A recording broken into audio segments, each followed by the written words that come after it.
నేనే ఖుషి మనసుని గాయపరిచి తనకి నేను వద్దు అనిపించేలాగా చేశాను పెద్దమ్మ. ఇప్పుడు ఖుషికి నా మీద ద్వేషం తప్ప ప్రేమ లేదు.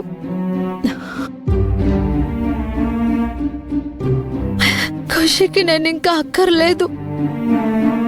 ఏడవకు రాధా. నువ్వు స్కూల్కి రాలేదన్న కోపంలో ఖుషి అలా మాట్లాడుంటుంది.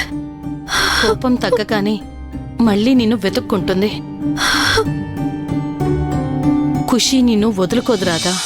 తను నీకోసం ఖచ్చితంగా వస్తుంది. నిన్ను ఖుషీని మళ్ళీ దగ్గర చేసే బాధ్యత నాది రాధా.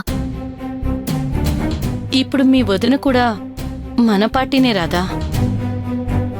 అవును రాధా, మీ అన్నయ్య అన్నట్టుగా నేనెప్పుడు నా స్వార్థం కోసం నిన్ను ఇబ్బంది పెట్టాను. ఊళ్ళో వాళ్ల చేత మాటలు పడ్డప్పుడు అర్థమైంది. నా చేత మాటలు పడినప్పుడల్లా నీ మనసుకి ఎంత కష్టంగా ఉండేదో అని. అదేం లేదు వదినా. లేదు రాధా, నేను చేసిన తప్పులు తెలుసుకున్నాను. ఆ తప్పుల్ని ఇప్పుడు సరిదిద్దుకుంటాను.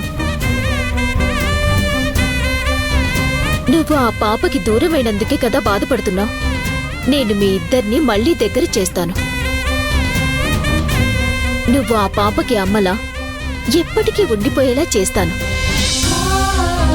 వద్దొదినా, జరిగిందేదో జరిగిపోయింది. ఇక నాకు ఆ ఇంటికి ఏ సంబంధము లేదు, ఎప్పటికీ ఉండదు. మీరు అనవసరమైన ప్రయత్నాలు చేయొద్దు. అన్నయ్య కూడా మిమ్మల్ని హెచ్చరించాడు. కాబట్టి దీన్ని ఇంతటితోనే వదిలేయండి.